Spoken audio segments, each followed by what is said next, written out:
litíase é um tema muito importante. Vocês observaram o tempo de litíase nas audiências e dependências. E a gente vai dar uma pincelada para vocês agora, tá? Referente à cólica, referente à obstrução, as aulas da fisiologia, mecanismo de formação. Então, o que acontece na cólica nefrética? Geralmente nós temos pedra nos rins e não sabemos. E as pedras nos rins não doem, você não sente dor. Você sente dor quando existe uma obstrução. E essa obstrução leva a cólica, a extensão da cápsula, e isso começa a fazer uma interrupção fisiológica dentro do rim. Ok? E se não fizermos nada, vai começar o quê? Fazer uma destruição desse parênquima renal. O parênquima vai começar a ser destruído silenciosamente. E essa destruição vai fazer o paciente entrar ou não em insuficiência renal. A obstrução, geralmente, ela acontece em um rim. Se a pessoa tem outro rim bom, o que vai acontecer? Vai suprir as necessidades.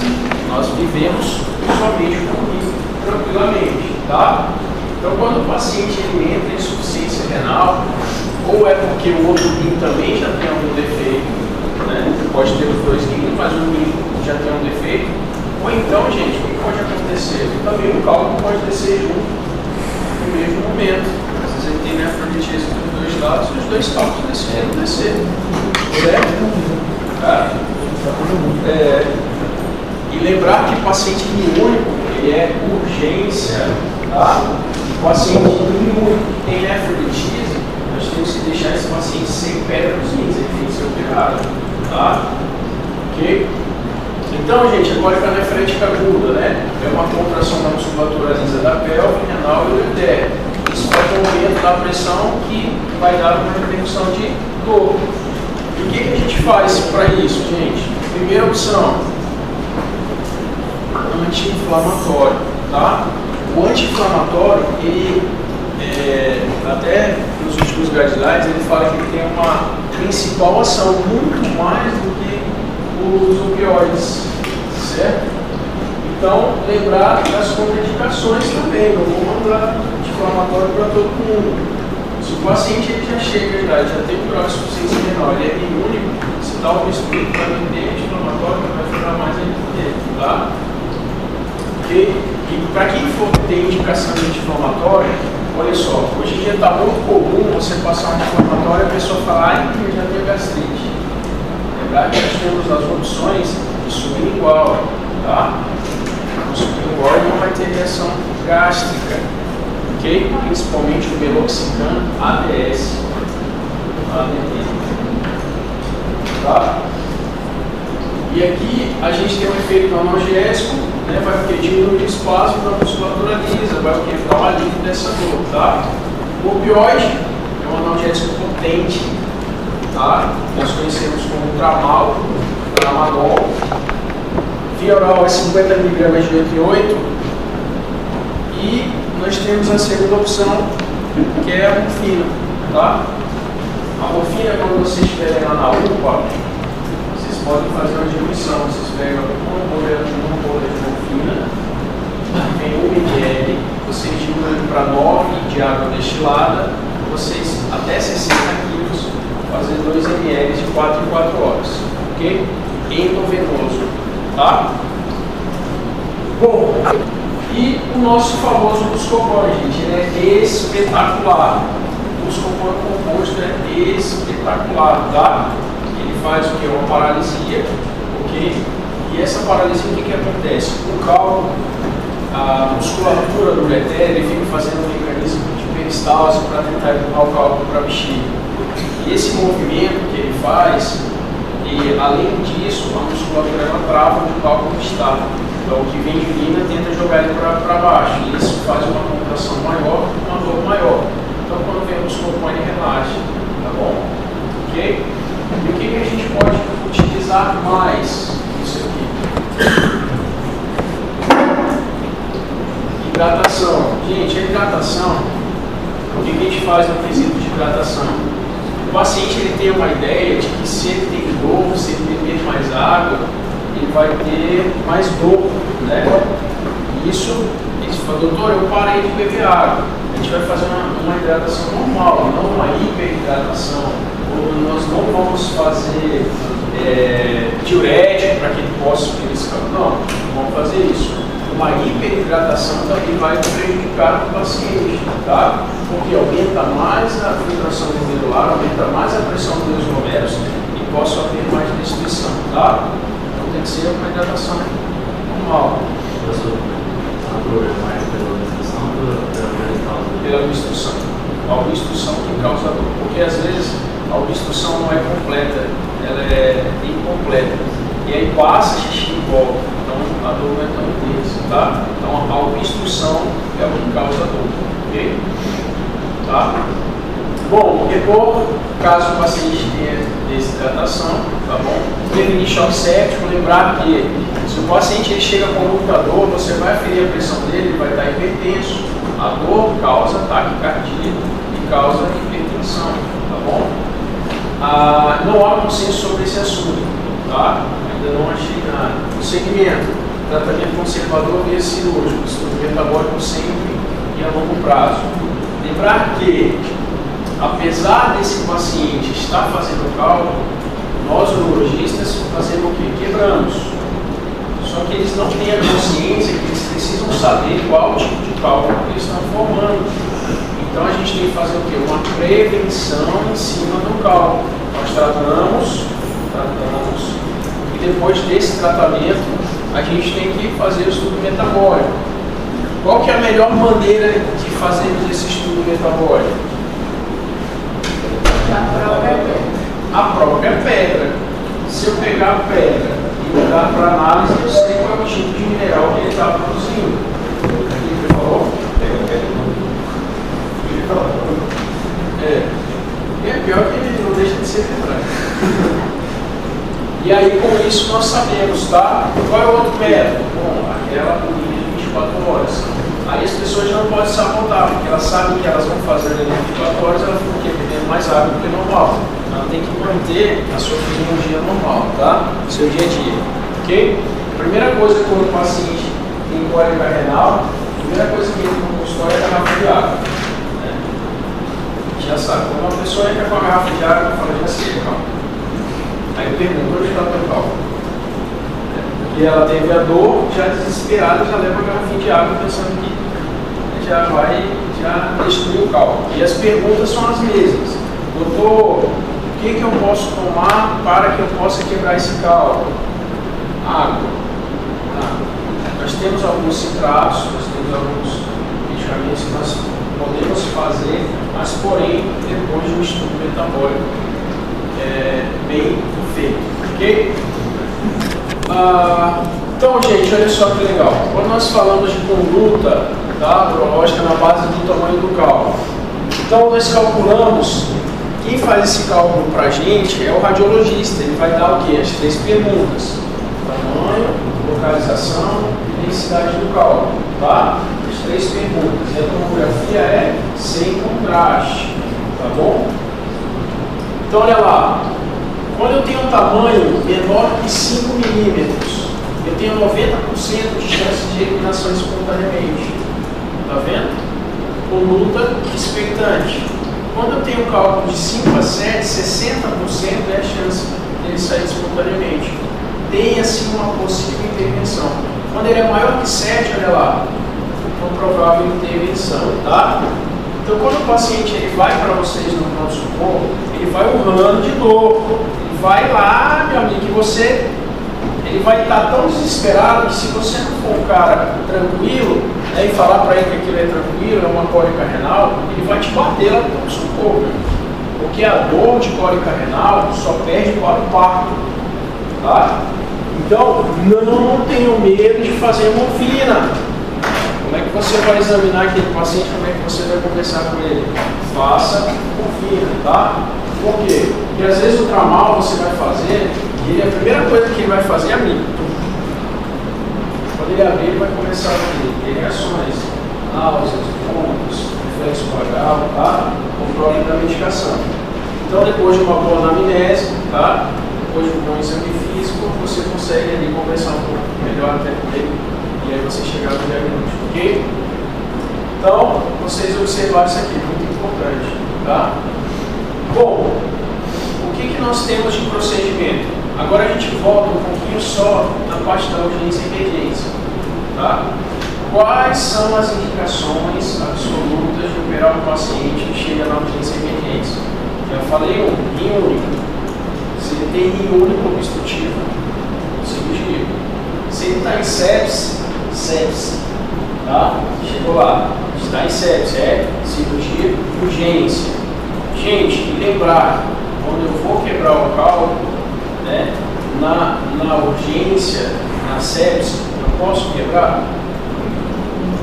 Não. Lembrar que na sepse, na urgência, na insuficiência renal, eu não vou quebrar o cálculo. Eu vou fazer o quê? Derivação. E qual as duas derivações que vocês conhecem?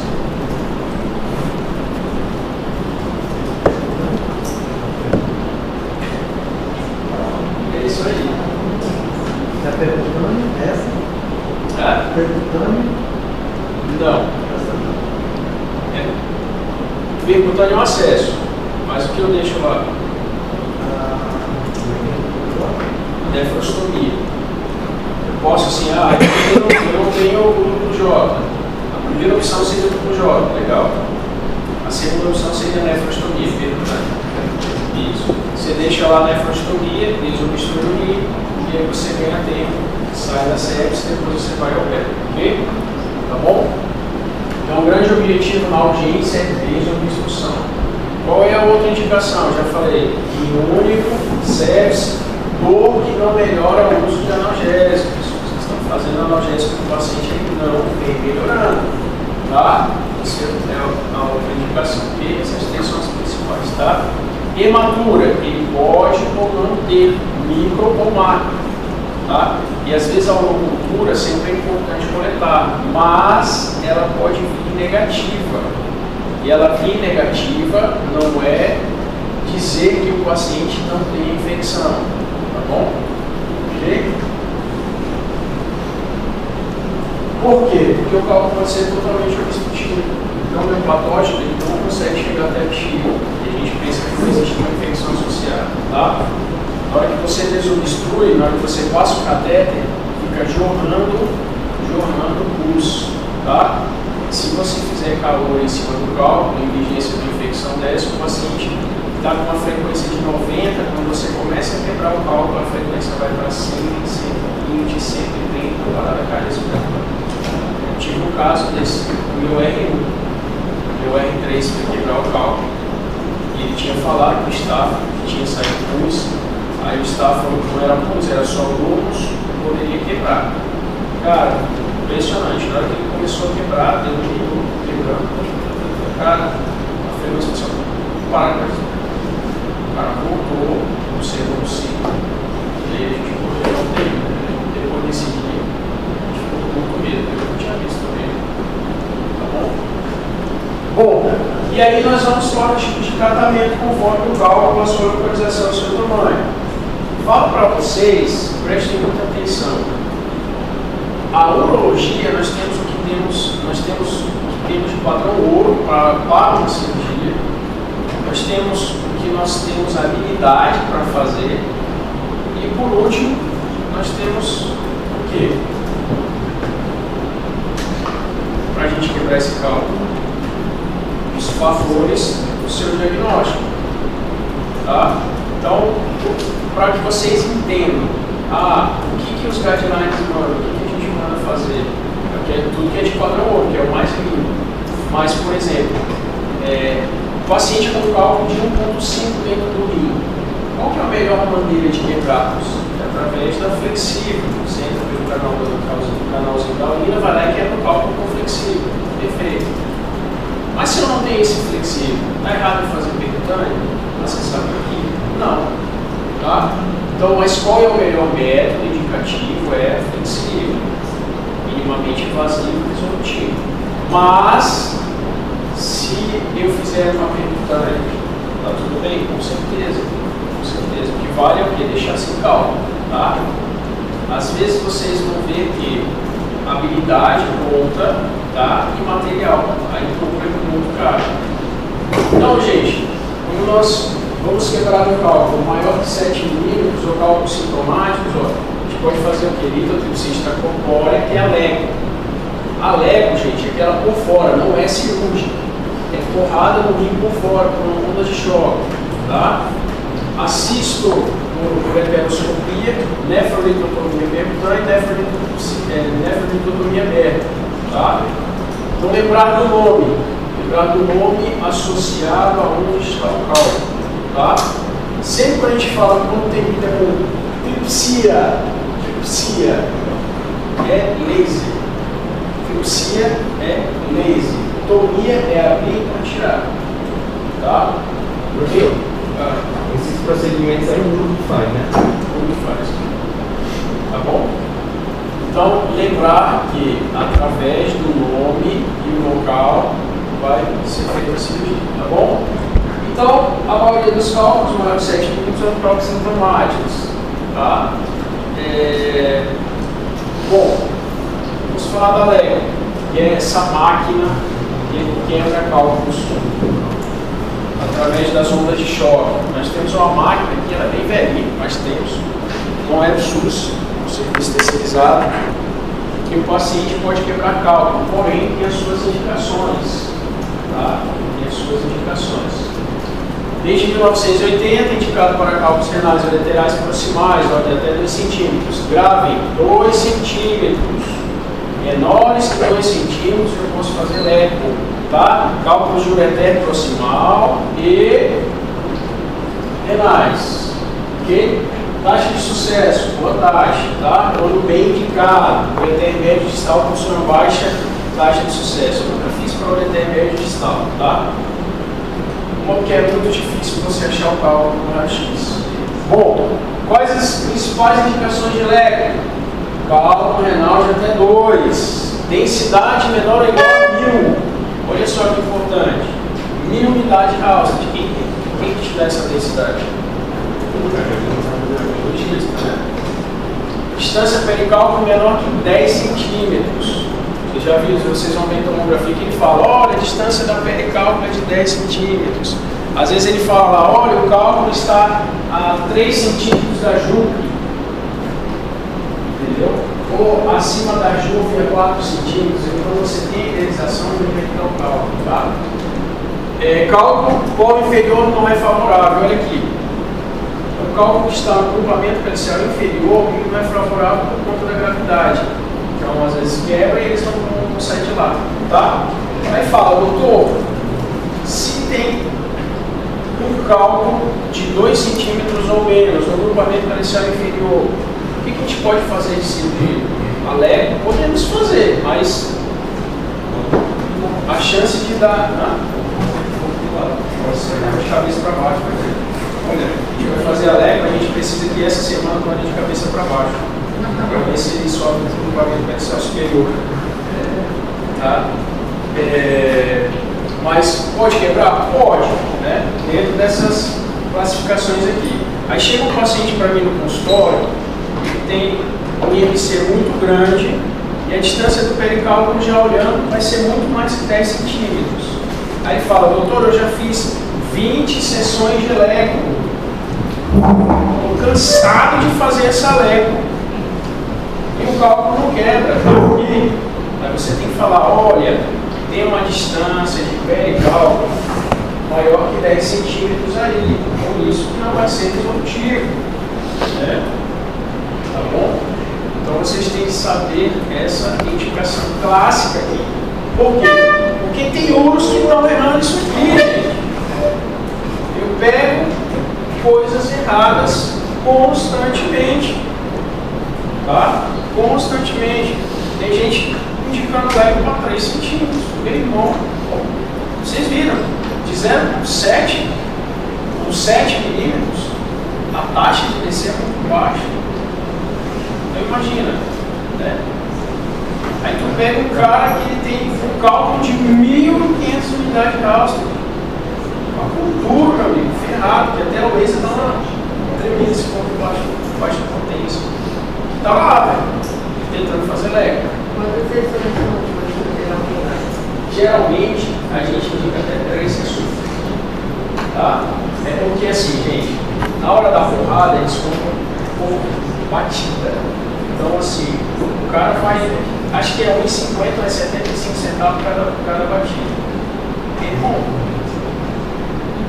batida ali, entendeu? Faz consideração. Tá? Muito cuidado com alguns fatores para o eco. Então olha lá, ó, as pedrinhas estão lá dentro do rim, né, as ondas de choque, tá? Fragmentação dos cálculos. E aí, com isso, essa máquina que é super pré-histórica, né? Parece que o cara está deitado lá dentro de uma pia, lá de uma banheira, e aí ele fica com a cabecinha lá e o raio-x correndo em cima, tá? Essa daqui já é um pouco mais tecnológica, né? Tá bom? E olha só, gente, complicações. Se é por onda de choque, é porrada em cima do rim, principal, hematoma perinéfrico, pode fazer um trauma renal, o paciente pode estar com uma dor nervosa, tá? Cólica renal. Por que cólica renal? Os fragmentos estão descendo, esses fragmentos descendo podem destruir, né? Ok? Contraindicação, gente, olha só. Não vou indicar para gestante, pelo amor de Deus, tá? Aneurisma, o cara tem um aneurismazão na área aorta, feio, né? Vai no peito. Marca-passo, cálculos grandes ou planiformes. Infecção urinária não tratada. Se tem infecção urinária, também pode. Tá bom? Ok? Agora, gente, nós vamos falar dos procedimentos endoscópicos. Os procedimentos que nós temos as opções de quebrar por dentro do canalzinho da urina, que é o que temos de melhor, tá? Nós temos também as indicações. Ok? Falo para vocês que quando a gente vai entrar na bexiga, quebrar um cálculo na bexiga, chama-se cistolitotripsia, tá? Isso utilizando laser. Se eu vou quebrar um cálculo no ureter, é ureterolitotripsia. Se eu vou quebrar um cálculo no rim, é nefrolitotripsia. Perfeito? Tranquilo. Então, através disso, nós temos a cistolitotripsia, que é quebrar com esse aparelhinho aqui, ó. É um cistoscópio. Através do cistoscópio a gente consegue chegar na bexiga. Eu preciso que ele seja flexível? Não. É só entrar na bexiga, igual a sondinha. Entra na bexiga com esse aparelho rígido e passa o laser e quebra. Tá? Quando a gente vai quebrar cálculo no ureter, eu preciso do flexível? Não. Se for de ureter médio e distal. Agora, todo cálculo que for proximal, ele pode fazer uma chamada de push-up. Ele pode voltar para dentro do rim. Então, quando a gente passa um fio guia para acessar esse ureter, o que pode acontecer? O cálculo ele pode voltar para dentro do rim. Então, se eu subir com o rígido, eu não vou conseguir acessar o rim. Porque eu vou falar para o paciente, olha, eu vou quebrar o seu cálculo. E aí, se ele for para dentro do rim, eu só estou com o rígido, eu não vou conseguir acessar o rim. Eu chego até lá em cima, mas eu não consigo acessar o rim. E aí eu mudo o aparelho para o flexível. O flexível ele tem essa potencialidade de fletir e defletir lá dentro. Só que eu tenho um problema com o flexível. Os cálculos que estão no grupamento calicial inferior, eu tenho que defletir às vezes mais que 90 graus. E quando eu tenho essa deflexão mais que 90 graus, eu não consigo chegar no cálculo. E não consigo às vezes quebrá-lo. Tá? Então olha lá, a Leco é boa? É. Mas para cálculos do grupamento calicial inferior não é muito favorável. A flexível é legal? É. Só que para grupamentos caliciares inferiores também não é muito favorável. Tá? Nós temos os flexíveis digitais e nós temos os flexíveis, vamos dizer assim, que não são digitais, porém ele tem uma resistência maior. Esse aqui é um flexível da história. Os digitais, eles têm uma flexibilidade um pouco maior. Tá? Então olha só, esse aparelhinho aqui, e esse pretinho aqui é da história. Esse aparelho é muito bom. Ele custa hoje R$45 mil. E ele é delicado. Provavelmente sua utilização, vamos dizer assim, é uma média de 20 a 30 pacientes. e ele quebra. A média é essa, tá?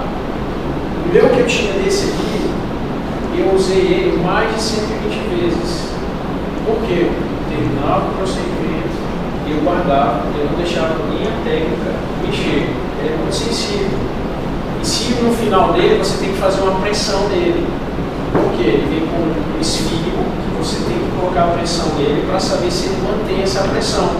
Se ele não segura essa pressão lá dentro, significa que ele está furado. E se ele está furado, ele pode ter risco de infecção. Tá? Então, isso é muito delicado. E aí nós agora, eu estou utilizando muito o flexível digital. Por quê?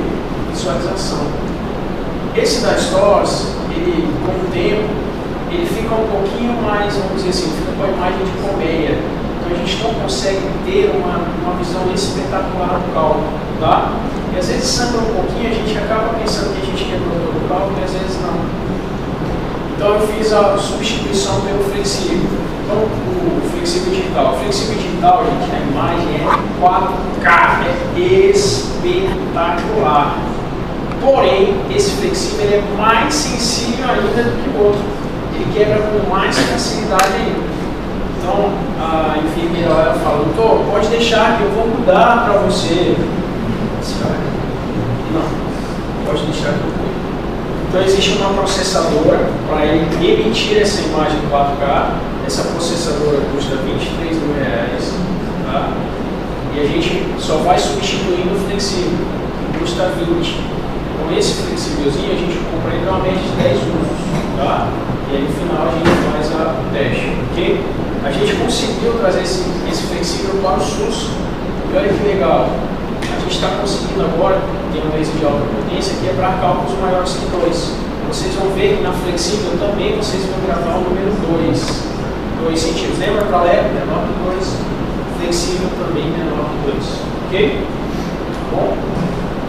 Então, gente, a mitotripsia intracorpórea, né, acesso retrógrado da via urinária. Aqui eu só estou falando para vocês mais do que eu já falei. Tá? Então, olha lá. Nós temos agora um cálculo dentro do lado do río, tá vendo? Olha lá. Ele está aqui em cima. Uma outra coisa que eu falo para vocês. O cálculo que está lá em cima dentro do rio, que tem menor que 2 centímetros, nós vamos fazer a flexível, pretero flexível, tá? Então, a gente pode falar no procedimento que a gente vai fazer uma nefrolipidipsia. Vamos quebrar um cálculo dentro do rio, perfeito? Quando eu vou quebrar esse cálculo lá dentro, tá? Doutor, o senhor tira esse cálculo? Não. Não. Todos os pacientes perguntam, você vai tirar esse cálculo que está lá em cima? Não. Então, se eu tenho um cálculo de 1 centímetro, se eu fragmentar ele em 3 pedaços, quantos milímetros mais ou menos eu vou ter dividido? 0,30 alguma coisa. 0,36, né? Então, ele passa depois. Ele passa depois. Mas eu sou aquele cara que eu sou chato, eu gosto de fragmentá-lo. Por que o senhor não tira, doutor? Porque essa manipulação de ficar indo, subindo no ureter, eu machuco o ureter. E começa a sangrar, depois eu não vejo mais nada, ele é sensível, tá? Ok? Então aqui, ó, quando a gente vai fazer, esse aqui é uma retirada do cálculo dentro do ureter. Então essa imagem que vocês vão ter, Então quando eu chego no cálculo, ele é assim, ó, lindo, maravilhoso e redondinho, igual a tomografia. Não. Ele é todo assim, ó, especulado. Ele vem já rasgando o ureter, vem machucando o ureter. Não fica, às vezes, assim, lindo, maravilhoso, a visão. Às vezes está sangrando. E isso aqui, ó, eu passei dentro do meu... Aqui eu estou dentro do ureter, tá, gente? Então, eu uso o quê? Dentro do ureter, eu uso o rígido. Não preciso usar o flexível. A não ser que ele possa ser proximal. Então, olha lá, ó, o cálculo está aqui, ó, nessa topografia. Então, estou com o ureteroscópio rígido, olha aqui, ó, com rígido, tá? Rígido. Então, eu cheguei até o cálculo, vi ele. Olha só que interessante, quando eu estou na frente dele, eu tenho um soro para injetar, para que possa limpar a imagem. Se eu boto muita pressão, o que o cálculo faz? Dentro do rio. Aí eu tenho que trocar o aparelho e flexível. Tá? Então, eu tomo muito cuidado. E aí, se eu tenho um cálculo mais ou menos de 1 centímetro impactado no valor etéreo, eu tenho que lembrar que até 0,7 tem 90% de chance de descer. Só que, gente, pode machucar quando eu puxar. Então, o que eu faço aqui? Eu bato nele, quebro um pouco ele, diminuo o seu diâmetro e depois, com essa cestinha chamada de basket, eu vou lá e puxo e tiro ele. Tá? Então, eu só tiro o cálculo quando ele está no etéreo. Ok? Tá? Quando está no rio, só quebra. Tá? Então, olha lá. Aqui é onde está o cálculo. Olha lá, nós estamos diante do cálculo. Nós começamos a fragmentar, depois eu vou lá com essa cestinha e puxo, está livre de cálculo. Perfeito? Tranquilo? Agora, gente, olha só, para flexível, esse último congresso, nós temos uma bainha agora fenomenal. Doutor, o que é a bainha? Vou quebrar o cálculo lá dentro do rim. E essa bainha, consigo colocar ela até próximo a chegar ao rim. E ela tem um dispositivo que a gente consegue acoplar o aspirador. É fenomenal, gente. Conforme eu vou quebrando o cálculo, eu vou aspirando o cálculo. Olha que loucura. E sem degradar o etéreo. Tá? Então eu vou aspirando. Então o cálculo ele já vai sair. Tá? Porque eu não tinha essa possibilidade. Uma bainha que ela custa R$2.000, você acopla. Isso é novidade. Muito bom. Por quê? Porque depois que você faz a tomografia, esses pacientes que já quebram o cálculo, eles podem ter cálculo lá. Você tem que falar para o paciente, às vezes vai ficar com cálculo, vai ficar resquícios lá dentro. Você tem que beber bastante água. E a gente deixa o catéter grupo J nas manipulações. Por quê? Porque o catéter grupo J ele vai drenar a via urinária e com isso também os cálculos. Tá bom? Ok? Bom, quando a gente fala de cálculo na bexiga, olha lá, cistolitotomia.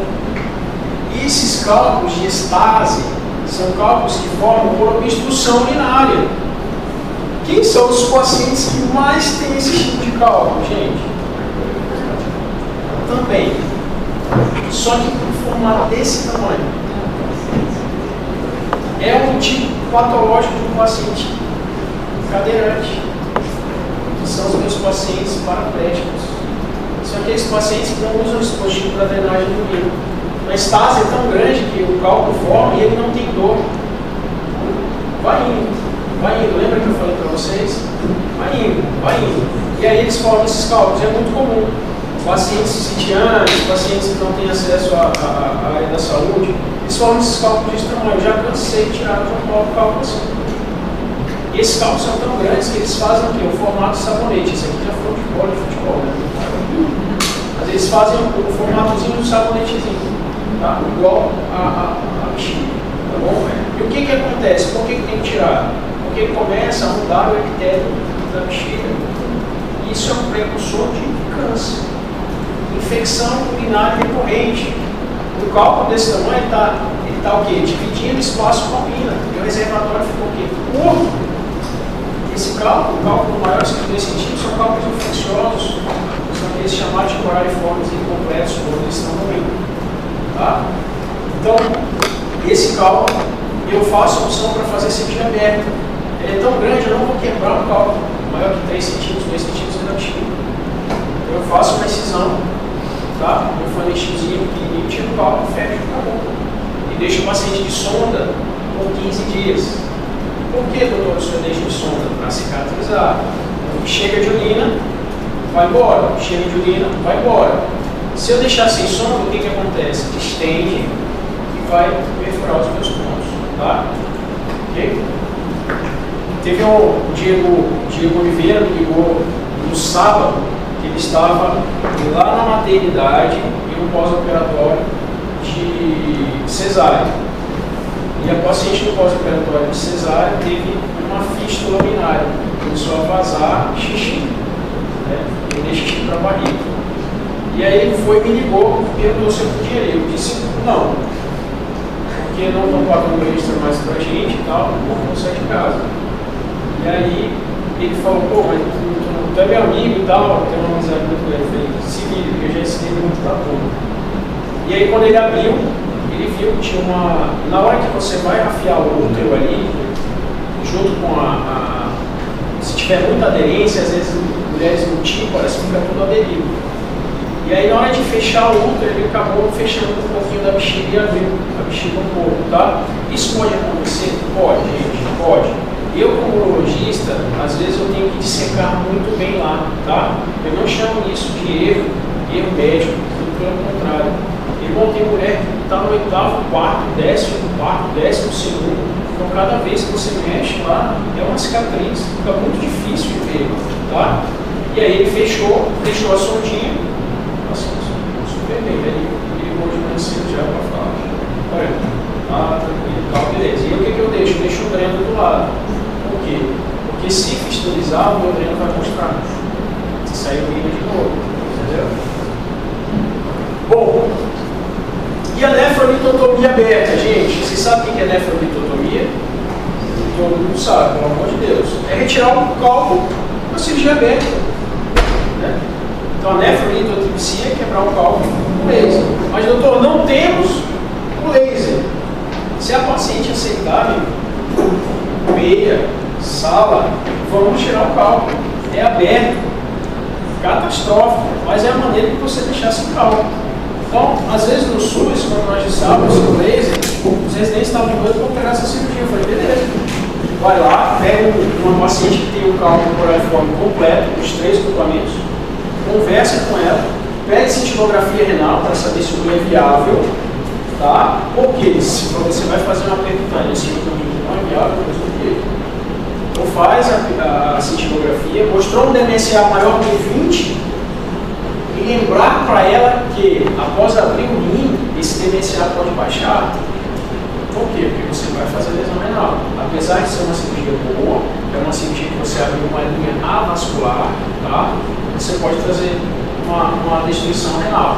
Então, o primeiro procedimento cirúrgico para cálculos renais, segmentar, ou mais conhecida como anatrófica, tá? Pouco utilizado, casos refratários e falta de recursos, tá? Contraindicação se houver opção minimamente invasiva.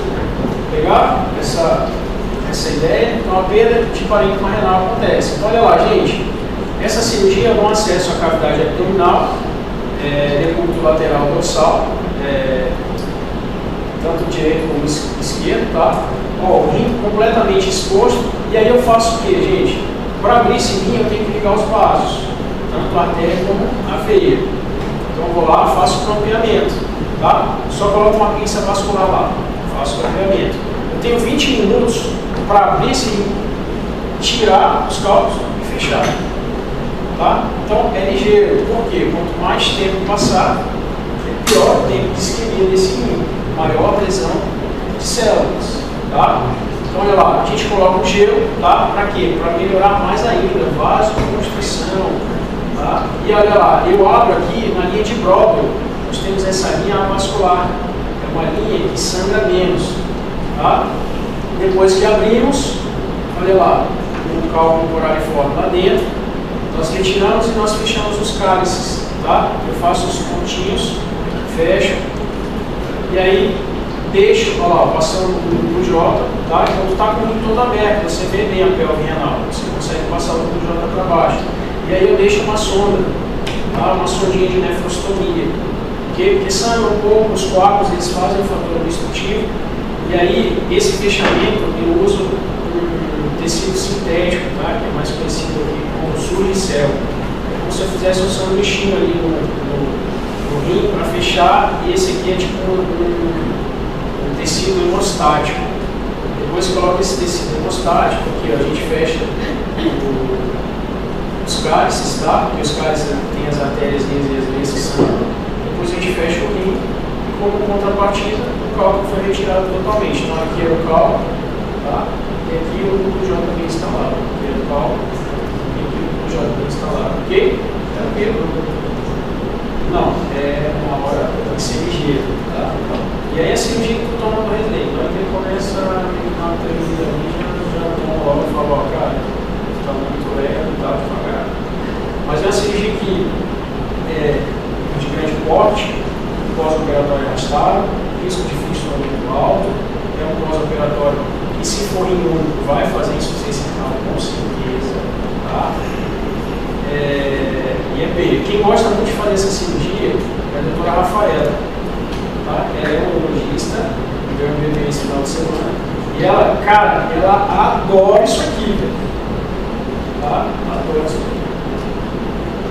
Bom, percutânea, gente. Percutânea é um procedimento de acessar cálculos maiores de 3 centímetros, tá? Geralmente colariforme. Cálculo de colo renal inferior também, tá? Quando nós temos a percutânea normal, gente, lembra da sonda? A sonda nós temos 24 frentes a maior. Então, imagina, ela é mais grossa que um dedo. Então, para chegar nesse nível, para fazer a percutânea, eu vou dilatar até 30 frentes. Então, vai ser um buraco de 30, um raio de 30, tá? Dentro desse nível. E aonde o senhor funciona? Eu funciono aqui, ó, tá vendo? Aqui nós temos a vértebra, aqui é a região posterior, tá? Posterior. E qual que é o melhor acesso? O grupamento axial inferior, por conta dos vasos, tá? Então, nós fazemos essa cirurgia. Doutor, qual que é a posição que o senhor faz essa cirurgia? Eu coloco o paciente em litotomia, só que a posição de Valdívia modificada. É uma posição que a litotomia, do lado que eu vou operar, eu deixo a perna reta, tá? A perna fica reta para quê? Para acessar o retroperitônio. Existe a segunda posição, que é a decúbito ventral. Eu entubo o paciente, depois volto o paciente e você acessa, tá bom? Qual que você gosta, doutor? Eu faço a Valdívia. Faço a Valdívia, sempre fiz Valdívia, por quê? Porque eu gosto de acesso duplo. Olha só, gente, que legal. Eu acesso percutânea por aqui e eu acesso flexível pelo uretra. Olha que legal. Eu faço, tem algumas torres. Então, enquanto eu estou quebrando aqui, eu mando o residente quebrar pelo rim, tá? Para o quê? Para deixar livre de cálculos. Então, imagina, se é um coral completo, eu quebro percutânea até o grupamento pericial médio, depois ele vai para o flexível e quebra o grupamento pericial superior, tá? É muito legal. Bom, lembrar que nós temos também, gente, a mini percutânea. Tá? Doutor, mini percutânea, nós temos a mini percutânea. Então, a percutânea é dilatação até 30. A mini percutânea, a dilatação é menor. Só que, olha só, eu utilizo para quando eu não consigo quebrar cálculos maiores que 2 centímetros no grupamento axial inferior ou flexível. Tá? Então, eu faço o que? A mini percutânea, desde dilatar até 30 frentes, eu dilato até 18. E aí eu já consigo passar o meu ureteroscópio. Eu quebro com eles lá dentro, tá? A destruição do rim é menor. Imagina, você não vai lesionar tanto, a funcionamento é menor, tá? Então, olha lá. Aqui, gente, é o nefroscópio. Então, esse nefroscópio, nós colocamos o paciente aqui na posição, esse aqui está em ventral, tá? Colocamos o ventral aqui, dá para ter uma ideia, vai ter outra imagem. Mas olha só que legal, esse aqui é o nefroscópio. Então nós fazemos a comunicação do grupamento pericial inferior, tá? Ok? Olha lá. Essa aqui é a posição de Valdívia. Então, o paciente ele está em dorsal horizontal, a perna do lado direito, lá do outro lado, está em litotomia, só que a perna do lado esquerdo eu deixo reto para que eu possa o quê? Lateralizar um pouco mais o paciente, tá? Ok? Então, olha lá, a gente entra com uma agulha. Tá? Aqui, gente, esse rapaz aqui, ele está fazendo o quê? Uma pielografia. A gente passa um cateterzinho dentro do ureter e joga contraste. Quando joga contraste dentro do ureter, ele vai fazer o quê? Vai clarear através do raio-x, ó, o raio-x está aqui, ó. O raio-x está aqui. O raio-x, ele vai porar, a gente faz a pielografia, vai porar os meus 3 grupamentos periciais. Eu vou querer quem? Inferior. Então aqui eu estou com uma agulha, tá? Eu gosto de fazer esse acesso utilizando ultrassom. Tá o raio-x lá? Tá. Mas eu também gosto do ultrassom, tá? Para habilidade com ultrassom. Para quê? Para evitar raio. Quanto mais raio eu fizer, mais o quê? Radiação vou pegar, tireoide, testículo, tá? Então, a gente faz a punção. Quando eu faço essa punção aqui com essa agulha, chamada de agulha de Shiva, o que acontece? É igual hack. Vai vir o quê? Urina ali. Né? Vai vir clarinho. Quando vir clarinho, eu vou passar o quê? O fio guia, passo o meu fio guia. Quando eu acerto certinho o ureter, jogo na grama. Cirurgia tranquilo. E depois, gente, eu vou fazer o quê? Dilatar. Então eu começo a dilatar bem devagarzinho até chegar a 30 frentes para que eu possa entrar no meu nefroscópio. Ok? Tá? Então olha lá, ó. Aqui já está dilatado, tá? E aqui eu estou quebrando o cálculo, vendo através da caminha, ok? Então o nefroscópio está bem funcionando. Tá bom? Bom, e litíase urinária, corte de complicação, infecção renal, pielonefrite, insuficiência renal aguda. Tá? A primeira preocupação é desobstruir. Não vou falar muito disso, porque a gente já falou sobre a nefrostomia e o duplo J. Ok? Olha lá, o duplo J está bem posicionado, tá? Lá em cima no rim rodado, aqui embaixo rodado, e lá em cima a nefrostomia. Tá? A nefrostomia bem posicionada. Ok? Olha lá como ele fica no raio-x, bem curtinho, rodado lá em cima. O que eu faço, gente? Às vezes para cálculo ureteral, tá? Às vezes cálculo renal também. Eu posso deixar a opção com fio. O que é esse fio? Na pontinha do catéter do J aqui, eu deixo com um fiozinho que ele fica exposto para a uretra.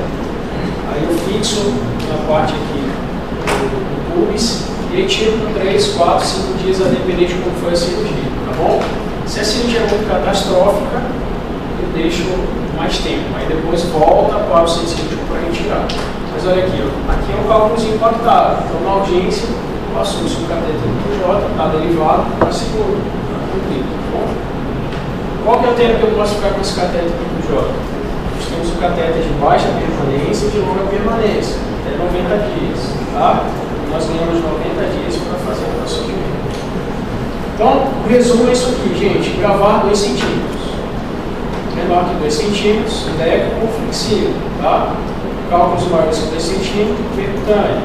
Cálculo de ureter médio, proximal, flexível, tá? Próximo à pedra cair dentro do rim, flexível. Cálculo de ureter médio para instalo, posso usar o ureteroscópio rígido, tá? E o cálculo vesical, o cistoscópio, com cistodedutível, tá bom? Ok? Isso aqui é para vocês gravarem alterações metabólicas, conforme tipo de dieta, tá? Então nós temos hoje os principais. Nosso principal cálculo de formação é o oxalato de cálcio, tá? Qual que a gente usa? Qual que é o que a gente usa muito para evitar a formação? O citrato, tá? Nós utilizamos o citrato. Então eu uso muito, gente, a medicação chamada de lipocite, tá? Eu faço o cálculo. Quem faz esse estudo metabólico geralmente é um nefrologista, tá? Então ele caminha o paciente para o nefrologista. Quebrei o cálculo dele, nefrologista. Quebrei o cálculo dele, nefrologista, tá? Para quê? Para evitar a formação. Então daqui a 5 anos ele tem uma chance de até 50% de formar o cálculo, tá bom? Ok? Bom, medicamentoso, tá? Lembrar que nós temos muitos cálculos de ácido úrico, ok? Então, lembrar dos detalhes. Allopurinol em crise não se usa, né? O allopurinol não se usa, porque eu potencializo a crise. Eu tenho que fazer o tratamento desse paciente depois voltar com o allopurinol, tá bom? É o principal, né? Ok, gente? Então, estão craques, né? Em cálculos. Então, o cálculo, gente, vocês têm que saber a densidade, o tamanho e a localização, para que vocês possam definir ou não. Lembrar da diferenciação de uma urgência ou não. Se for urgência, nós temos que paciente biúnico, dor refratária, né, sepse, insuficiência renal, cara, tem que fazer algo rápido, tá bom? Lembrar do tamanho do cálculo. Tá? Tamanho do cálculo. Só falar para vocês, gravem 2 semanas de terapia expulsiva. Tá? Só um detalhe aqui que eu vou falar para vocês é o quesito da terapia expulsiva. Na terapia expulsiva, vocês viram que o cálculo de até 7 ele tem 90% de não descer, mas ele pode descer. Tá? E agora, nos novos guidelines, vocês vão gravar 1 centímetro. 1 centímetro, até 1 centímetro ele pode descer. Tá? Até 1 centímetro ele pode descer. Ok? E como que vocês vão fazer a terapia expulsiva? Vocês vão fazer terapia expulsiva para cálculo que está no rim? Nunca, cálculo que dá no rim, vocês não fazem terapia expulsiva, tá? Vocês vão fazer terapia expulsiva quando o cálculo estiver no ureter. Lembrar dos 3 locais que eles podem obstruir: juve e transição de ilíacas. Tá? Ok? Terapia expulsiva. Qual que é a principal medicação que nós utilizamos para terapia expulsiva? Alfa-bloqueador. Qual que é o alfa-bloqueador? Doxazosina ou tanzolosina. Tanzolosina em todos os pacientes. Doxazosina não posso utilizar em resistência. Tá? Então, terapia expulsiva. Doxazosina posso usar em todos os pacientes, menos em gestantes. A tanzolosina está permitida em gestantes. Tá bom? Então, o que faz? Relaxa a musculatura lisa, tanto da bexiga como do ureter. Isso auxilia na passagem de cálculos. Contraindicação? A tanzo não tem. A doxa em gestantes. Tá? Lembrar que a dose da doxa é diferente de hiperplasia prostática. Eu uso 2 mg só. Tá? A hiperplasia pode chegar até 4. 2 mg, ok? E a tanzolosina é 0,4. Que horas que eu faço a medicação? A doxazosina ela não é seletiva à noite, porque ela tem receptores cardíacos. Ela faz o quê? Baixa um pouco assim. Ok?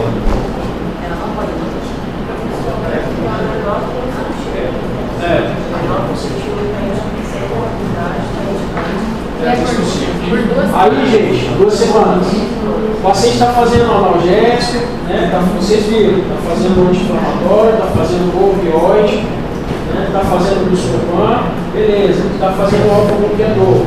2 semanas vai para casa. Olha, você vai para casa, vai ter dor mesmo, tem que beber bastante água. Tá? Depois dessas 2 semanas, se ele não expediu o indicativo cirúrgico, não teria que discutir. Agora você orienta para ele: doutor, fiz febre, a dor não melhora do nada, tá? E o que acontece? No João Paulo, eu já não espero essas 2 semanas para internar. Por quê? Porque a transferência dele para o hospital de base, que é onde tem materiais endoscópicos, já demora mais que 1 semana. Então, imagina, ele fica 2 semanas fora. Quando ele chega, ele já não é operado, ele fica mais 2 semanas esperando no base. A gente está esperando até 30 dias para ser operado no internado. Tá? Hoje, o plano de saúde não é luxo, é necessidade. Tá bom? Ok? E agora, nós falamos de urgência e litíase. Nós temos agora, vamos falar sobre um tema muito importante.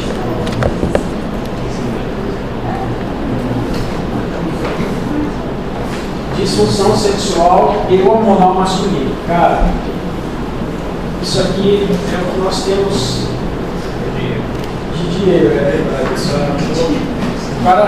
O cara chega lá, gente, esse tema agora evoluiu tanto que as pessoas estão cada vez mais fazendo coisa errada. Faziam, né? Só que o acesso fácil. Então, hoje em dia, quando a gente fala de ir para a academia, você já ganha o biotônico fundador, não é isso? Então, o que acontece? As pessoas, elas querem dar um up. E esse up está sendo durateston de 10 em 10 dias. Tá? O tadalafila é o menos que dá menos problema. Dá menos problema. Se for para falar, se o cara toma, ia falar, doutor, eu entrei na academia, já comecei com de 10 mg e para minha disfunção erétil com de 20. Tem quantos anos? 18. E acontece muito isso, gente. A urologia lá, o consultório, é como se fosse mais ou menos um podcast. É tanta coisa que acontece assim que às vezes eu fico olhando e falo, pô, será que é isso mesmo? Juro pra você, tive um caso com um paciente que ele tinha ejaculação precoce. Só que não era na forma ativa, era passiva. Eu fiquei meio olhando. Quando o paciente vai com a gente, vocês têm que ter um dado. Por quê? Porque o paciente, quando ele vai com você, teoricamente é a última vamos dizer, cartada que ele vai dar. Quando ele vai no urologista, ele já foi na farmácia, já foi na Sumica é bem concorrente lá. Ele já foi na farmácia, ele já foi na Sumica. Ele confia muito no farmacêutico da esquina da casa dele, que realmente conseguiu tratar com todas as bezetacílios, as infecções que ele tinha. Então é um cara de confiança dele. Você vai ver muito isso no interior. O farmacêutico, se você fala mal, o farmacêutico da cidade do cara lá, vai nunca mais falar contigo. Então, hoje em dia, na medicina, a gente está tendo que ter um pouco mais de tato. A gente tem que saber até um pouco que a gente pode adentrar. Quando o paciente vai com você, é um paciente que já procurou de tudo. E às vezes está fazendo tudo errado. E você, gente, como contrapartida, você vai ter que defender tudo que você estudou. E mostrar de uma maneira mais clara que tudo que ele vem fazendo, e todas as pessoas que vêm progredindo com as coisas erradas, chegando naquele momento você vai ter que frear. E falar para ele que a fisiologia do corpo dele tem que ser resgatada. E falar que tudo que vem fácil, vai fácil. E uma coisa que eu ganho muito no consultório é falar bem assim: se você recebe, você não produz. Se você recebe, você não produz. E você torna-se o quê? Dependente daquilo. E se você torna dependente daquilo, o seu organismo não produz, o seu organismo fica o quê? Totalmente dependente e preguiçoso.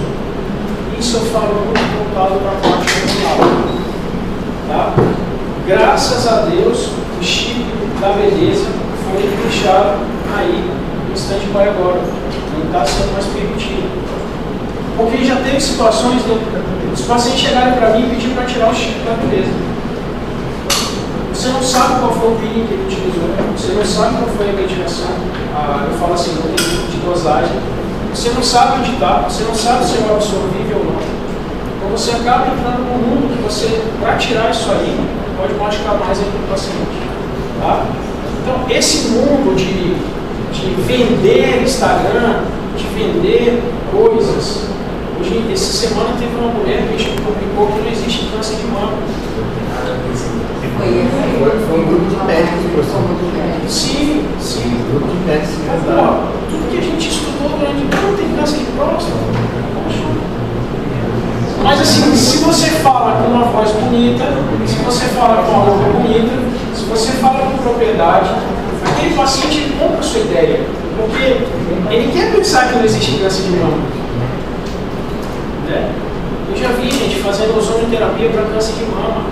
Uma mulher na minha frente, uma vez no almoço familiar, fazer ozonioterapia. Eu disse para ela, eu falei, olha, eu respeito você.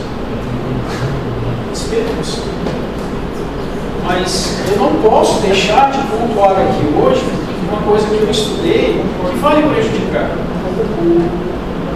Vocês têm que comprar a briga, vocês têm que vivenciar e não olhar aquilo e falar assim, virar as costas e falar, foda-se, ela vai escutar. Não. Vocês estão estudando para isso. Eu falei para ela de uma maneira assim, eu olhei para ela e disse, olha, eu respeito você, mas eu tenho que sair daqui falando para você que você vai se prejudicar. E talvez vai ser tarde. Mesmo você não comprando o que eu vou falar para você, eu preciso deixar informação. Encontrei com ela depois de alguns meses de novo na casa da minha tia. E gente, estava com metástase em todos os lugares e pior. Câncer esterilizado já. E ela falou, então se eu tivesse te escutado, eu falei para ela, olha, eu precisava deixar a informação. Porque quando a pessoa ela vem conversar com você, ela já tem aquela ideia que nada vai mudar, mas você precisa calma. Porque além disso, ela estava querendo vender mais aquilo, ela acreditou naquela ideia. Por mais que você possa comprar a briga com ela, você tem que deixar a ideia de que eu não concordo. Eu te respeito. Entendeu? Então essa parte de hormônios é o que a gente vem comprando briga todos os dias, tá? As pessoas querem ver hoje como você está fisicamente. Dane-se rim, dane-se fígado, dane-se o que você tem dentro. Você está bem, está bonito, é o que importa, tá bom? Então, nós vamos para o eixo hipotálago, hipófise, testículos, espermatogênese, fertilidade, varicocele, fisiologia da ereção e disfunção erétil, distúrbios do envelhecimento, linda essa doença. Os homens hoje em dia, eles têm a ideia de que eles são uma máquina de trabalho, que não existe doença e que se eu for no médico é uma maneira de fragilidade. Ainda mais se algum vizinho, algum amigo ver ele entrando na porta do urologista. Né? Só que eu falo muito isso, nós temos que envelhecer o tempo de qualidade. Não é porque eu tenho 80 anos que eu não tenho mais atividade sexual. Pelo contrário. Tá? Então a gente tem que evoluir com saúde. Eu tenho um paciente de 70 anos, eu tenho um filho de 3 anos. A gente fala para mim, doutor, eu tenho 70 anos. Eu tenho um filho de 3 anos, eu tenho que me ajudar, porque eu tenho que cuidar desse menino. Eu falei, não posso continuar. Só que ele só vem por causa do filho. Se eu não tivesse filho, né? Bom, ejaculação precoce, gente, ejaculação precoce, isso é muito importante. Tem homens até hoje que penetra já ejaculou. E com isso faz o quê? Uma relação em casa ruim. Uma insatisfação. É conversar, uma medicação, um controle de serotonina, um controle de alguns distúrbios, ficou melhor isso. Tá? E doença de peronismo, pênis torto. Nós temos hoje o pênis torto. Imagina, o cara vai ter atividade sexual e não consegue por conta de dor e irritação. Tá? Então, quando vocês observarem essas patologias, agora vocês vão saber tratar, cuidar e evoluir. E, gente, chama muito o quesito de fertilidade. Fertilidade hoje é um fator de que os dois são responsáveis. Porque o que acontece hoje? A mulher faz todos os seus exames periódicos. Ela vai lá, faz tudo. E chega no homem e fala, a médica falou que está tudo bem comigo. Ela falou que você precisa de um médico. E o que o homem fala? O que o homem fala? Está tudo bem com você? Troque essa ginecologista, ela é maluca. Segunda opinião. Né? Tá? Então, gente, o que a gente fala no quesito da fisiologia da puberdade? Então, nós temos um processo biológico, tá? Só para relembrar, produzimos testosterona nos testículos, tá? Segunda função é espermatogênese, perfeito? 10% é nessa glândulazinha chamada de suprarrenal, tá? Bom, aceleração do crescimento, desenvolvimento dos caracteres sexuais secundários, início da função reprodutiva, ter início nas meninas de 8 a 13 e nos meninos de 9 a 14, tá? Com isso, a infância é marcada por quê? Por baixas dosagens, só uma supressãozinha leve, tá? A hipófise possui uma grande sensibilidade ao feedback negativo, tá? Vocês vão lembrar muito da GO aqui. José Gotinho, que vou dar aula para vocês. Tá? Mesma coisa, não vai mudar em nada, só que o que acontece desde cedo vários agora, as bombas, tá? Bom, pequena quantidade de toda a produção da hipófise, tá? O FSH e o LH vão ser baixos, ele só vai manter, ok? Até termos o intestino. Então, nós temos o hipotálamo, nós temos uma estimulação do GLH,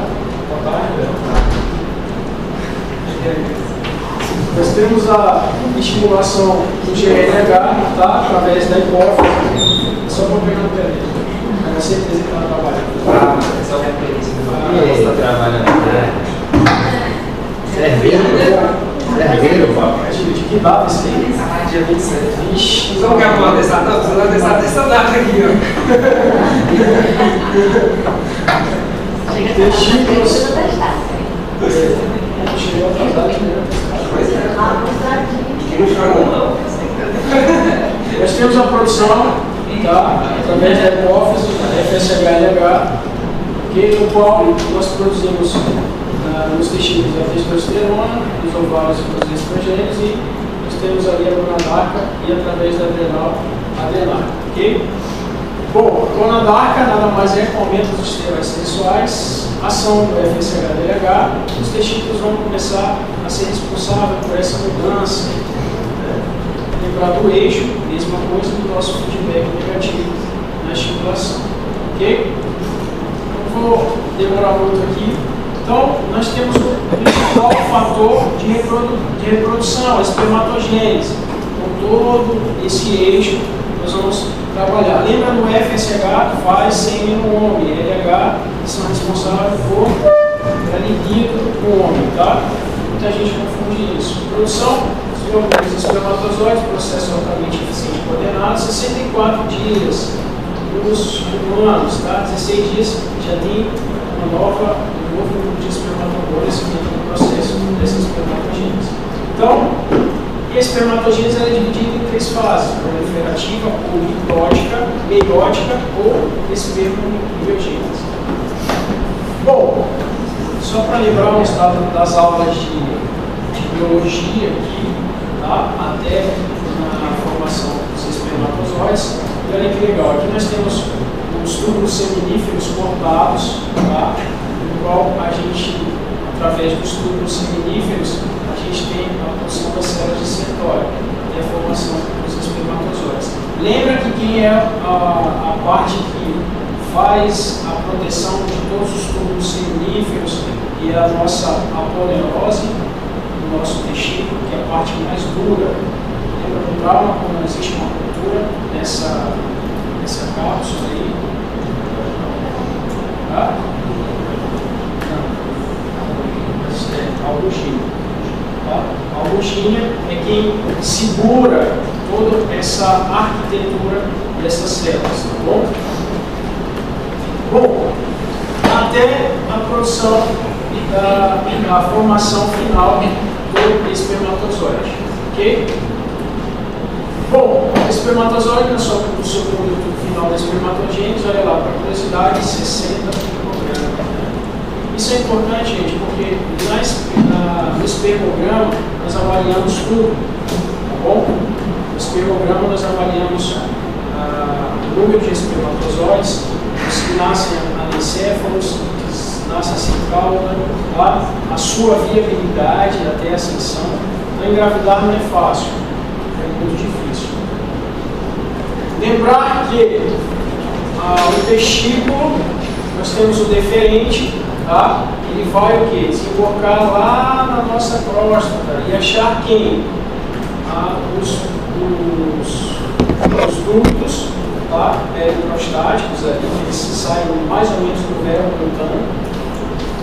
E aí eles vão encontrar um líquido chamado de líquido da vesícula seminal. Tá? Esse líquido vai fazer o quê?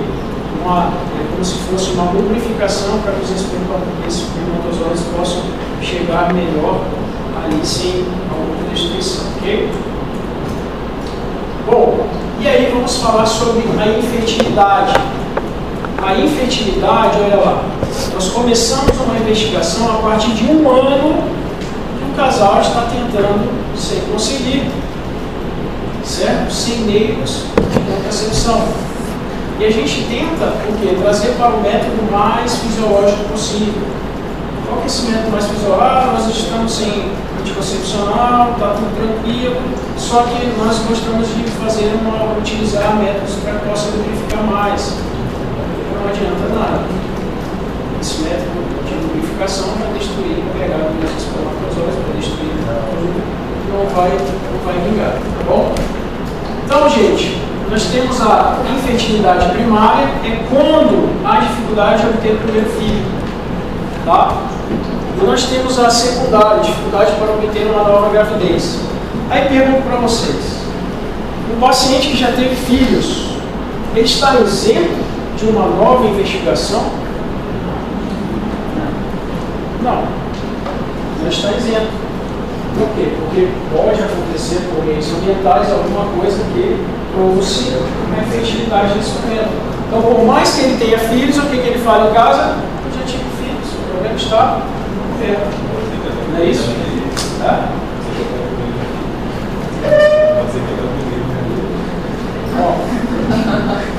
Alguns são lembranças. Às vezes o primeiro não é dele, o pai é quem cria, o pai é quem cria. Tá? Então, ele não está, né, isento de uma nova investigação, ok? Bom, as doenças da infertilidade podem acontecer de 15% dos casais. necessitam de uma ajuda médica. 30% são decorrentes de fatores femininos, 30% masculinos, 40% mistos. No total, 50-50. Tá? O casal deve ser abordado em conjunto. Em conjunto. E eu adoro quando o casal vai, não só o homem. Porque quando o casal vai, gente, o homem ele é muito objetivo. Ele escuta aqui e sai por aqui. Ele só leva as informações necessárias. E aí, ele só quer saber o que, gente? Se está tudo bem ou não. Se você soltar, está tudo bem, já é. Ele vai chegar lá para a mulher, está tudo bem, tudo tranquilo. Né? E às vezes não fala, olha, tá isso errado, tu tá sobrepeso, tu tá diabetes, tá assim, tu tá bebendo todo dia, tu tá usando maconha, não sei o que e tal. E ele disse, olha, mas eu tô tudo bem. E aí o que nós temos que fazer? Trazer esse homem para a sua melhor forma, para que ele possa estar um pico muito bom para a sua fertilização. E isso acompanhado com o quê? A tabelinha certinho com o ginecologista, tá bom? Então, quando entra nesses fatores, a gente pergunta tudo. Uma investigação minuciosa para a infertilidade. Perguntamos tudo. Até quesitos de atividade sexual anal. Tá? Perguntamos tudo. Ainda temos hoje, gente, pessoas que não conversam. Tá? Nós temos homens que não respeitam. Então, quando a gente pergunta, quando está o casal junto, se pergunta sozinho para o homem, ele vai dizer não. Se quando o casal está junto, perguntar, mas vocês têm atividade sexual? Ah, doutor, nós temos. Geralmente eu até falo mais. Ah, nós temos. Então, peraí, poxa, vocês não podem ter atividade sexual. Vocês estão degradando, vocês estão levando infecção. Tá? Isso é muito. E às vezes a pessoa pensa que é normal, gente. Tá? Então vocês têm que controlar muito bem isso. Ok? Pergunto tudo. Não podem ter vergonha. Ok? Bom, avaliação do homem, anamnese, exame físico, exame subsidiário.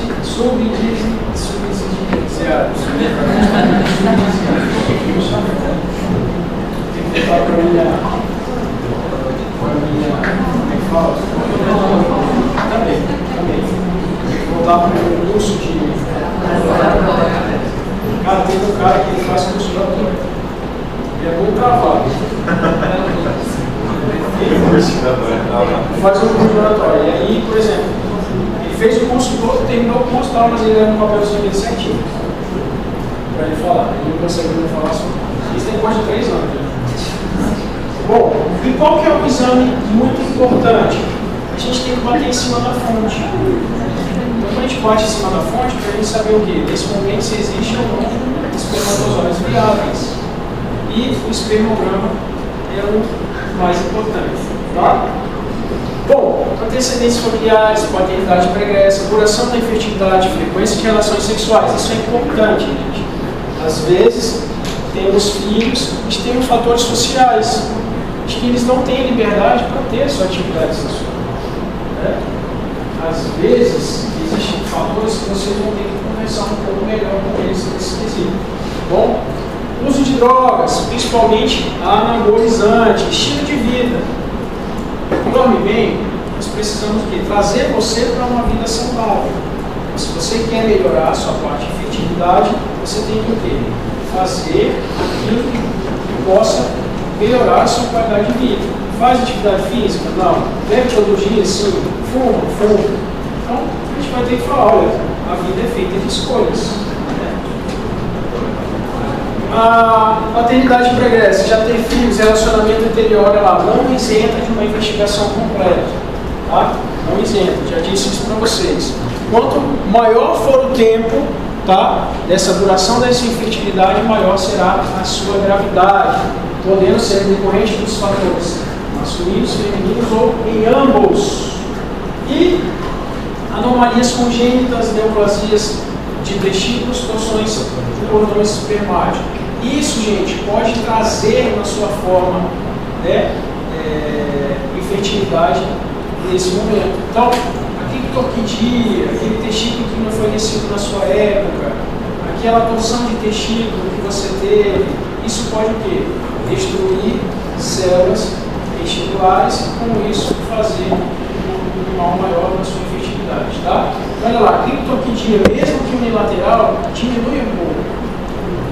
Criptorquidia bilateral, olha lá, 50%, mesmo que tecido corrigido cirurgicamente precoce, tumores de linhagens germinativas, tá? Então a gente vai bater muito certo e correto nesses fatores, ok? Torção de cordão espermático, mesmo que unilateral, em associação com futuras alterações seminais de 30% a 40%, sugerindo que o testículo sujeito à torção demonstram defeitos na espermatogênese, tá? Então, as patologias que eu tive previamente, como a torção do cordão espermático, pode fazer isso, tá? Hipospádia, vocês lembram de hipospádia na pediatria? Então, o fato de não ter, por exemplo, lembra da hipospádia veno-escrotal? Como é que o cara vai conseguir penetrar ali e mandar os espermatozoides? Né? Não tem condição. Então, lembrar dos fatores locais, tá? Epispádia também afeta o início da espermatogênese, alterações seminais, prejudicam a reação autossômica, tá? Eleva os níveis de prolactina e estradiol. Bom, vamos às drogas. Maconha e cocaína, olha lá, diminuição da concentração, altera a motilidade, eles ficam doidão. Deixa subir, eles descem. Tem até uma chargezinha dos espermatozoides doidão fumando. Do lado errado para ver certo.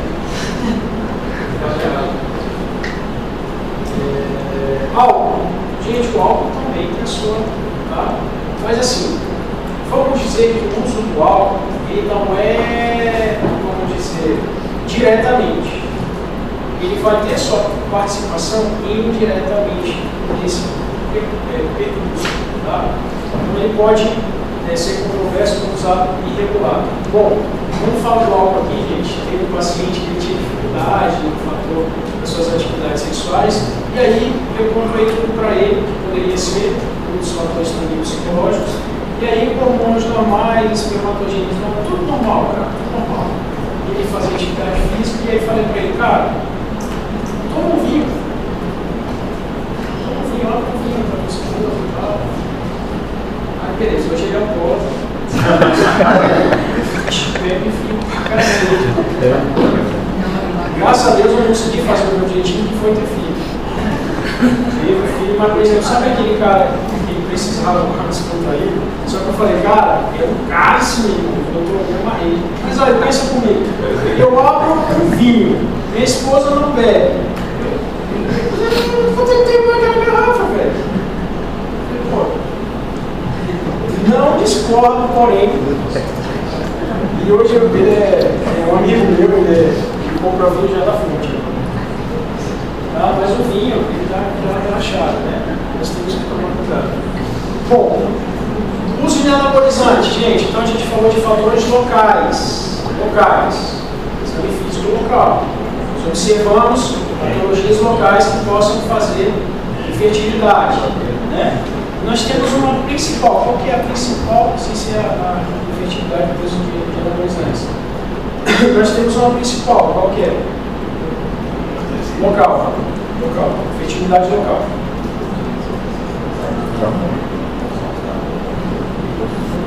Qual que é a fertilidade local? Principal.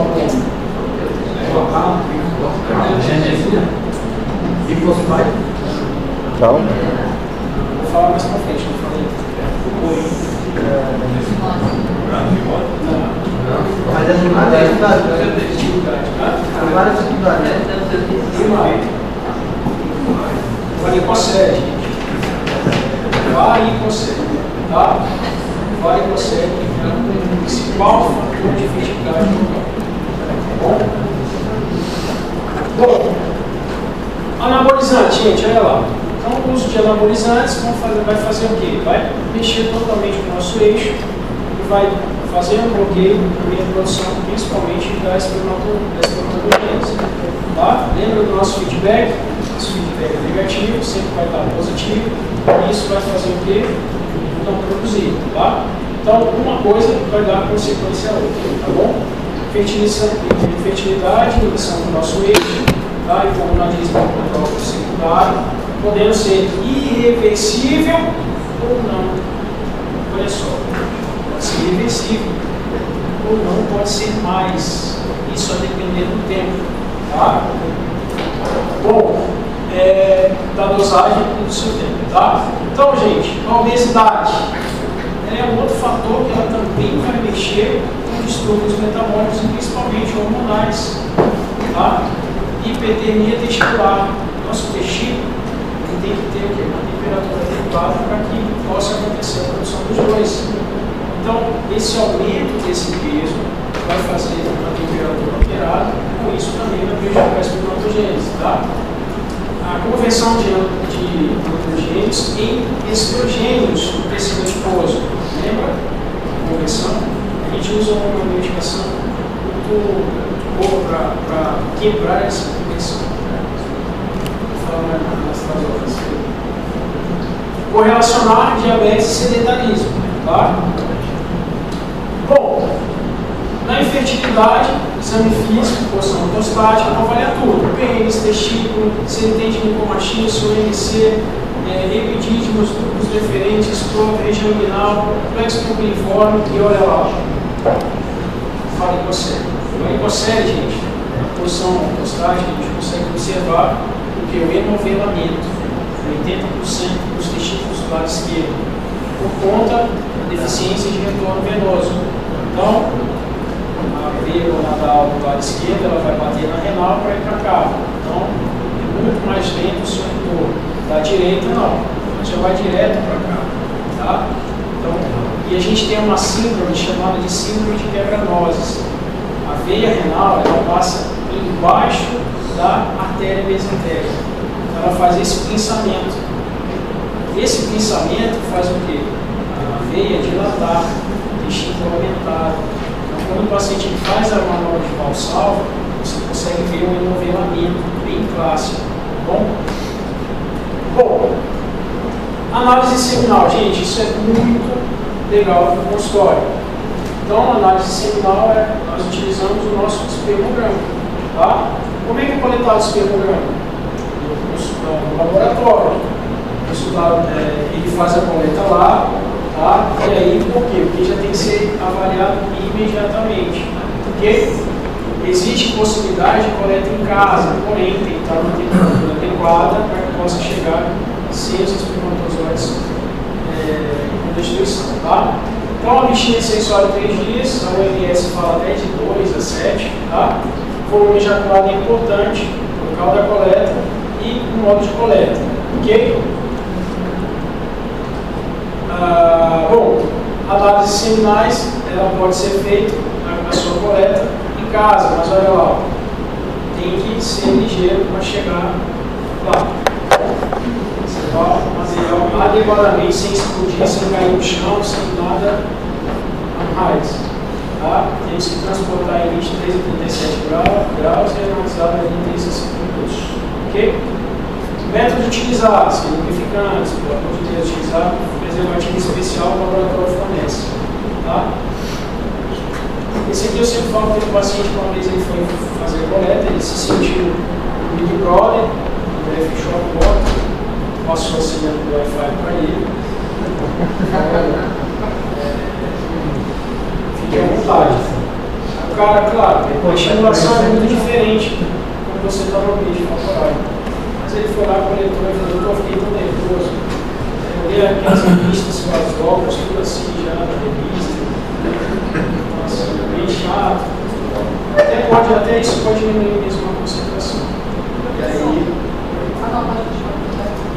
E aí ele pegou, coletou, ele ficou tão nervoso na hora, e aí ele foi. E quando ele levou para mim, a amostra estava assim, contaminada, com óleo, morfo, nucleares, bactérias. Eu falei: pô, bicho, como é que foi essa coleta? Eu falei: pô, cara, coisa de louco. Eu estava muito nervoso, parecia que estava me vendo numa câmera.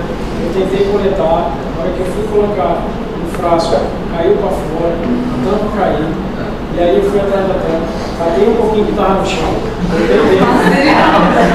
porque imagina, eu ia entregar aquele negócio, só que estava só um raladinho embaixo, assim, né? A mulher ia dizer assim: poxa, eu consegui, né? E aí, cara, foi loucura. Não quero mais fazer esse exame e tal, pelo amor de Deus. Não, tudo bem. E aí eu vou para uma coleta em casa, tá? Como é que é essa coleta em casa? Faz, normalmente, tá? Ele tem que fazer o transporte, só que o laboratório tem que ter direitinho esse coisinho. Para avaliação, é 60 minutos que nós temos que avaliar, tá? Então, cada tempo que vai passando vai destruindo, para a gente pegar a análise já com a melhor qualidade. Isso vocês já tem essa aula já no primeiro ano, né? Os meninos principalmente.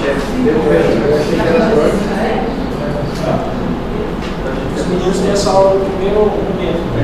Tem que transportar com qualidade, rápido, e vai chegar na aula de biologia. Na aula de Bom, análise seminal, gente, boca abaixo, estéreo, descartável, o estresse, olha lá, nervoso, ansiedade, dificuldade, diminuição, qualidade de espermatozoide, não conseguir colher, tá? Existe tudo isso. Análise seminal, fatores que afetam os parâmetros seminais, olha lá, eles vão pegar de Leiden, europeu, tratando da avaliação diagnóstica, oligoespermia, menor que 15 milhões, utilidade de proteção, menor que 32%, tá? É como se não tivesse uma utilidade, ok? E teratospermia, menor que 44% da sua forma normal. Então, gente, olha lá que legal. A OMS, esse eu uso muito da OMS, tá? Que existe ejaculação. Então, qual que é o normal de ejacular? Vocês vão ver que os laboratórios eles mandam uma porrada de organização perante as suas referências, tá? Grave 1,5 ml, tá? 1,5 ml. Então, quanto é favorável? Mais que ejacular 1,5 ml. Bom? Então, assim, por quê? Porque existem muitos fatores que possam alterar isso, ok? E a concentração, gente? Acima de 15 milhões por ml é considerado um paciente normal. Tá? Menor que isso, ele não é infértil, mas está com a sua qualidade ali prejudicada. Ok? Bom, avaliação hormonal. O que a gente vai pedir de avaliação hormonal? Gente, nós temos que saber o quê? Sua texto total livre, nós temos que saber o seu estradiol, nós temos que saber a sua prolatina, nós temos que saber quem que faz alteração também, que é SH, tá? O hipertireoidismo, ele pode fazer alterações, tá? O que mais que pode fazer alterações? A gente tem que pedir para a gente saber. Já ouviram falar do SHBG?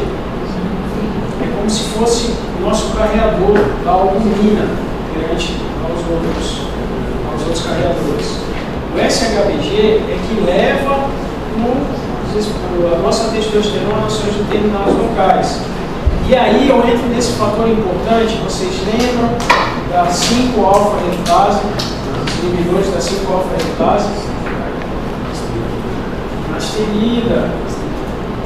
Lembra? Isso também vai dar repercussão hormonal. Tá? Isso vai fazer alterações.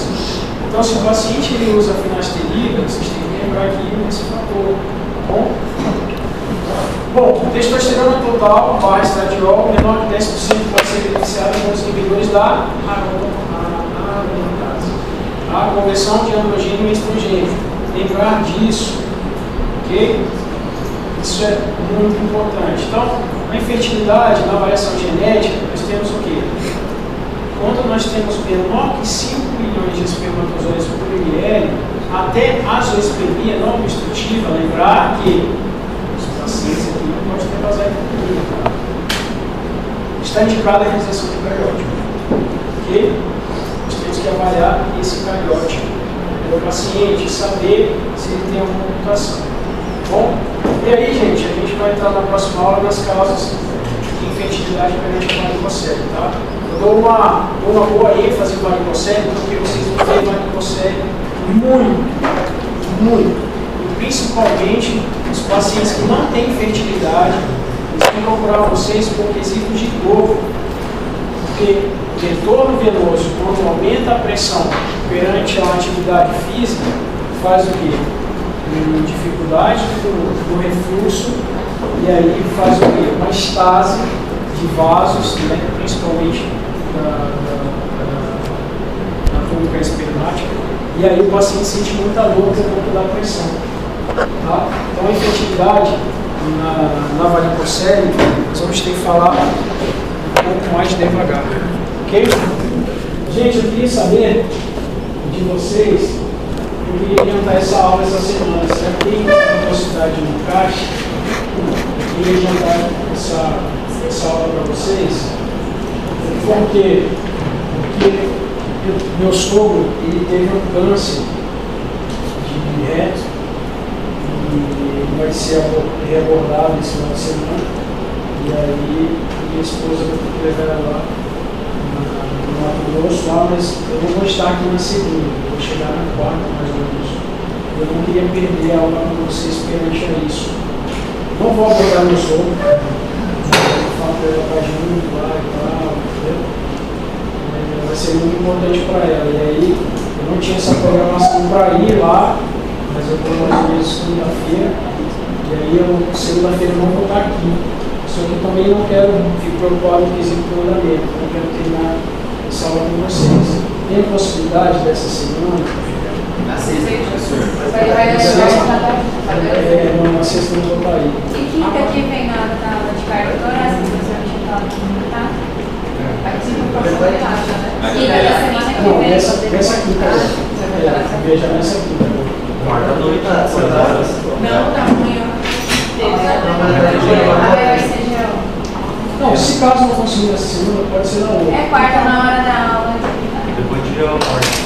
Pode ser. Na semana que vem, se já vai quinta, tá? A gente já vai ter aula da cabeça. E nem de cardio torácica. Perfeito, olha, quinta tarde também, a tarde toda ali. Mas eu ligo ela turma, porque dentro dela ele fica bastante, né? Não sei se é turma.